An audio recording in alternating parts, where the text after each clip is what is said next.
नमस्कार. सगळ्यात आधी तर सर्व सबस्क्रायबरला माझा नमस्कार. आणि आज 7 तारीख. तर आज 7 तारीख आहे.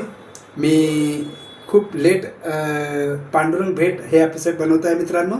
कारण आहे तसं, पण त्याआधी मी जी ही परडी घेतली, ही परडी आहे जामुनांची. आणि मित्रांनो, हा जामुन आहे. तर मी काल पुण्याला गेलो होतो. पुण्यातून येताना मी जामुन घेतले. मला जामुन खूप आवडतात. आणि का आवडतात त्याच्या मागचं एक कारण असं आहे की जामुन जर आपण खाल्लं तर आपल्या पोटामध्ये जर का एखाद्या डोक्याचा केस गेलेला असेल कधीतरी जेवणातून किंवा कशातून, तर याच्यामुळे ना तो केस विघळून जातो आणि तो नाहीसा होतो. म्हणून मित्रांनो, जामुन आलेले असताना त्यांच्या त्या जेव्हा ते येतात तेव्हा हे जामुन खाऊन घ्यायचे. थोडे तरी खायचे, महिन्यातून 1-2 वेळा तरी खायचे, पण खायचे. कारण याचा फायदा तोच आहे, पोटातली घाण आणि पोटामध्ये जर केस असेल तर ते नक्कीच ते विचळून टाकतात. कारण हे सगळं माझ्या आजीने मला सांगितलं आहे. माझी तुळशी आजी होती आणि तिने माझ्या भाषेत आम्हाला सांगितलं. तर आमची एक भाषा आहे आदिवासी भाषा. त्या भाषेत मला म्हटलं होतं की देख बिचारा, हाई जर तू न खायनास तर तू नी पोटમાં जर का एखादा केस चालला गया वही तर तो पाणी पाणी वही जाईल, म्हणजे तो वितळून जाईल बा. अशी आमची भाषा होती. माझी आजी 101 वर्ष जगली होती. तुळशीबाई म्हणायचे आम्ही तिला. पूर्वी आजी बिजी नाही होता आमच्या भाषेत, बय, तुळशीबाई. मी खूप लहान होतो. आणि हीच आजी मला घेऊन एक वेळा बिनाका गीतमाला म्हणून कार्यक्रम राहायचा रेडिओवर. तर मला कडेवर घेऊन ही आजी नाचली होती आणि गाण्याचे बोल होते, दर्या किनारे एक बंगलो ग बाई. काय माहीत आजीला का आवडलं ते संगीतचं गाणं होतं. तर त्या गाण्यावर ती खुश होती, मला घेऊन नाचली होती. तर ते गाणं कोणतं होतं? दर्या किनारे एक बंगलो ग पोरी जय हो जय. या गाण्यावर माझी आजीने मला मला घेऊन नाचली ती. मला चांगलं आठवतं. तर ठीक आहे मित्रांनो, आता आपण पुढचं काही बोलूया. तर विषय असा आहे मित्रांनो की मी काल पुण्याला गेले होते आणि अचानक ड्युटी लागल्याने परत रिटर्न 11 वाजेला पुण्याहून आमच्या नाशिकला आलो. तर माझी झोपच न झाल्यामुळे आज मी दुपारपर्यंत झोपून राहिलो. कारण विषयच असा होता की मला म्हणजे झोपायलाच मिळालं नाही. गाडी सारखी चालत नाशकात आलो. मग आम्हाला आज सुट्टीच होती. सर बोलले आज तुम्ही झोपून राहा. आणि त्यांनी मला डबा वगैरे दिलेला होता, पण मी ते डबा काही खाल्ला नाही. तो आता खाणार आहे, कारण मला ना झोपच होती तशी. त्याच्यामुळे आता मी रात्री आपला बनवतो आहे.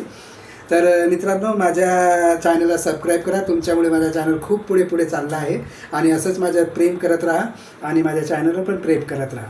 तर मित्रांनो, मला सपोर्ट करा, मला लाईक करा आणि शेअर करा, खूप खूप शेअर करा. तर मी आता तुम्हाला लवकरच एक गाणं ऐकवतो, जो मी पुण्याहून येताना एका पानटपरीवर ऐकलं, जिथे मी चहा घेतला आणि मला ते गाणं खूप आवडलं. पण त्याच्या आधी एक सांगतो, मी पुण्यामध्ये जेवायला गेलो. सर मला बोलले आता तू एखादी लॉज बघून घे, झोपून घे. तर मी कोणतीही गेलो एकटा तर मी लॉजवर जात नाही. मी ज्या गाडीमध्ये आमच्या कंपनीची गाडी असती त्या गाडीमध्येच मी जातो. कारण जातो नाही, झोपतो. आणि रात्र तर काढायची असते. पण मग आता काही जागरण होतं म्हणून मी गाडीमध्ये झोपलो. त्याच्या आधी मी जेवण करायला गेलो. मग जेवायला गेल्यानंतर तिथे एक माझा मित्र आहे पुण्याला, जे मला आता माहिती पडलं आहे की तो पुण्याला राहतो आहे. त्याचा शोध घेतला. त्याचा नंबर नाही माझ्याकडे. त्याचं नाव आहे अजय मोरे. तर मी अजय मोरेला शोधत राहिलो थोडा इकडे तिकडे बघितलं त्याला, पण तो काही मला मिळाला नाही. तर ठीक आहे, कधीतरी मिळेल. मी आता दर वेळेस पुण्याला जर गेलो तर माझा मित्र अजयला नक्की त्याचा शोध घेईल आणि होता त्याचा मोबाईल नंबर घेण्याचा कुठून तरी प्रयत्न करेल. तर मला तो आवडतो म्हणून मी त्याला भेटणार इच्छित आहे. तर ठीक आहे, अजयला आपण बाजूला ठेवूया आणि आपला टॉपिक सुरूया. तर मी आता तुम्हाला एक गाणं ऐकवतो. ते कौनसा गाणं समजे हे गाणं स्मिता पाटीलजींचं आहे. आणि हे गाणं त्या पांढऱ्या सुरू होतं, मला खूप आवडलं. तेच गाणं मी तुम्हाला ऐकवतो. आणि कदाचित मला जमणार नाही, पण मी प्रयत्न करतो. सुन्या सुन्या मैफिलीत माझ्या तुझेच मी गीत गात आहे. अजूनही वाटते मला की अजूनही चांद रात आहे. सुन्या सुन्या मैफिलीत माझ्या कळेल ना मी पाहते कुणाला, कळेल हा चेहरा कुणाचा, कळेल मी पाहते कुणाला, कळेल हा चेहरा कुणाला. पुन्हा पुन्हा भास होत आहे पुन्हा पुन्हा. तर मित्रांनो, मला गाणं काही पूर्ण येत नाही, पण मला हे गाणं खूप आवडलं. एकदम हृदयाला खेटून असं जाते. मित्रांनो, ज्यांना गाण्यांची खूपच आवड आहे ना, ते गाण्यावर इमोशनल होऊन जातात. आणि मी सिंगल आणि एकटेच असल्याने मला गाणे खूप सपोर्ट करतात.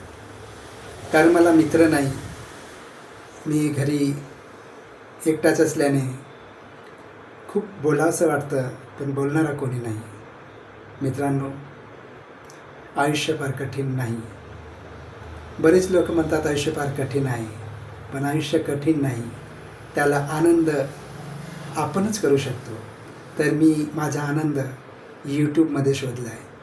कारण मी खूप सारे मित्र बनवायचे प्रयत्न केले, पण जो तो आपल्या दुनियेत आहे मित्रांनो, कोणी कुणाचं नाही. पण हा यूट्यूब चॅनल असा आहे की तुमच्यासारखे सबस्क्राईब मला लाईक करतात, माझे व्ह्यूज वाढवतात. काही ना काही तुम्ही मला रात्री बघतात, 60 सेकंद का नाव, पण तो 60 सेकंदचा मित्र, माझा सबस्क्रायबर माझ्यासाठी खरा मित्र आहे. कारण मी मित्राची भीक मागितली, पण कोणी नाही देतो, सगळ्यांना वेळच नाही आहे. तर मित्रांनो, आनंदी राहा, खुश राहा. आणि माझ्यासारखे जे सिंगल असतील त्यांनी अशा संगीतमध्ये रस घ्या, ज्याच्यामध्ये तुम्ही एकटे कधीच पडणार नाही. संगीत क्षेत्र हे असं आहे की मरणाऱ्या माणसाला जीवन देणारे आहे. आणि माझी कथा तीच आहे.